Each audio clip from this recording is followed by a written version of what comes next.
Let's talk about pelvic girdle pain in pregnancy. Hi, I'm Erin, the pelvic floor PT, and today we're going to talk about pelvic girdle pain in pregnancy, what it is, what it's not, and a couple of things that you can do for it. So, pelvic girdle pain is pain that exists anywhere in the girdle of the pelvis. It can be in the front, which we typically call pubic symphysis dysfunction or SPD, or it can be in the back, but anywhere in the pelvis that you're having pain.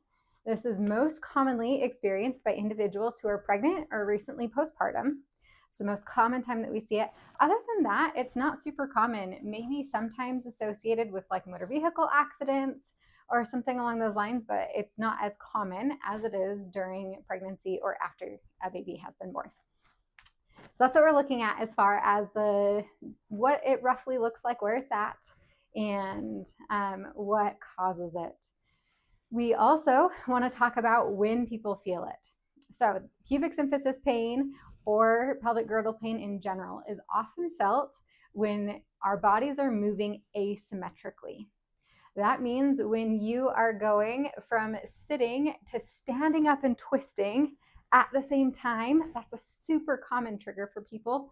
Getting in and out of the car or on and off a bike. Rolling over in bed is the most persistent part of that pubic pain, I tell you what.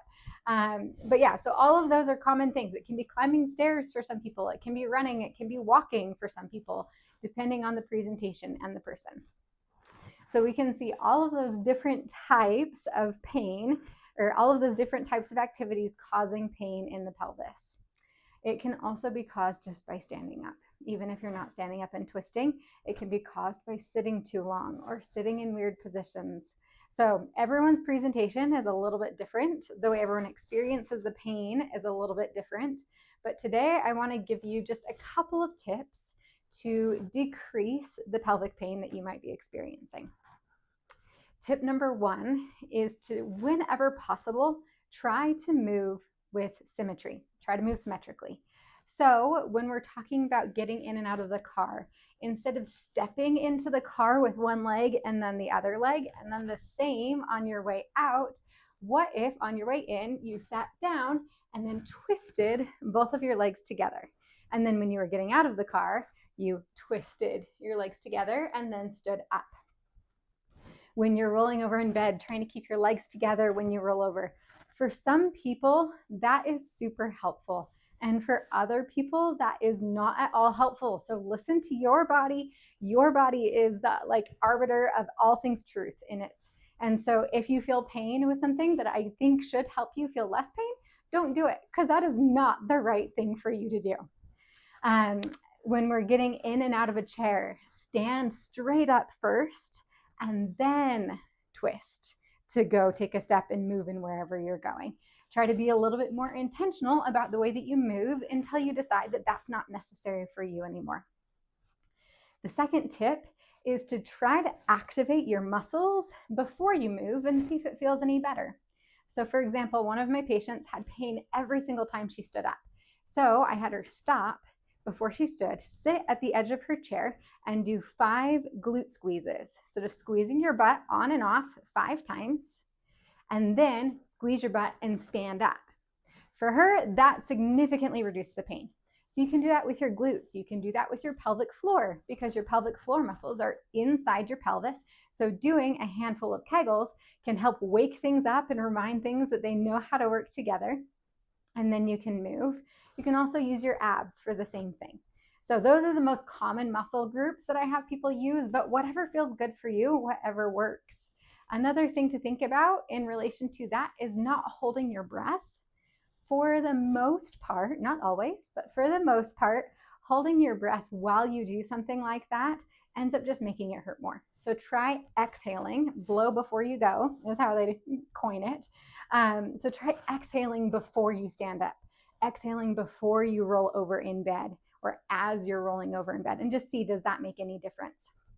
And then the third thing came from a patient of mine.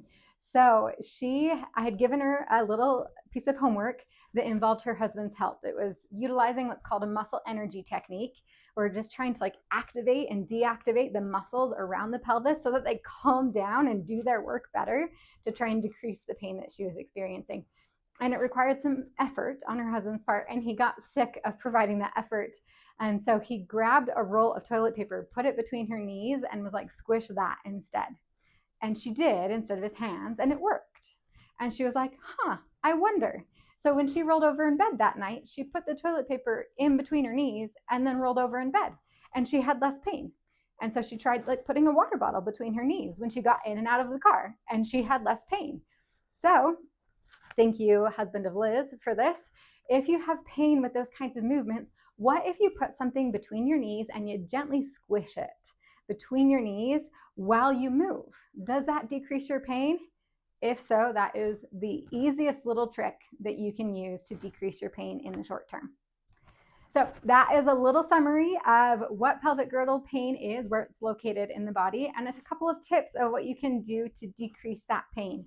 As I was assembling this video, I realized that I just talked about some tips that you can do to mitigate pain and decrease it in the moment, but I didn't talk about specific exercises that you can do. So there are a bunch of, or a handful at least, of strength training exercises that you can do that can help to at least reduce, if not eliminate, pelvic pain. So I want to just give you a couple of them so that you have them in your wheelhouse. So first one is squats. Just a standard up and down. Remember, when you're doing anything with this, we want your legs to be moving symmetrically. So the same direction at the same time. So with a squat, you get that. That means we don't want to be doing lunges, because look at how opposite that is. Let me scoot a little further away so you can see. Look at how big of a difference in where my legs are at. That tends to be pretty irritating to a pubic bone or a pelvis that is in pain. So I don't recommend doing lunges unless they feel good. If they feel good, then by all means, go ahead and do lunges. But usually if you're in pelvic pain, I say avoid lunges, at least for the beginning while you're strengthening, and then you can pull those in. So squats are good. You can do deadlifts, where you just hinge at the back. Again, both feet on the ground. We're not doing single leg deadlifts here. You can do a plank full on the ground, or modified with a chair, either at your hands or at your elbows. So just like that. You can do things in all fours on your hands and knees, where you keep your legs still, but you move your arms. That type of thing. You can do things lying down on your back, like bridges, where you lift your hips up and set them back down. So there's a couple little tips of things that you can do if you want to work on some strength training to decrease the pain in your pelvis. If you want a video that kind of goes through and gives you a workout of these kinds of things, let me know in the comments below.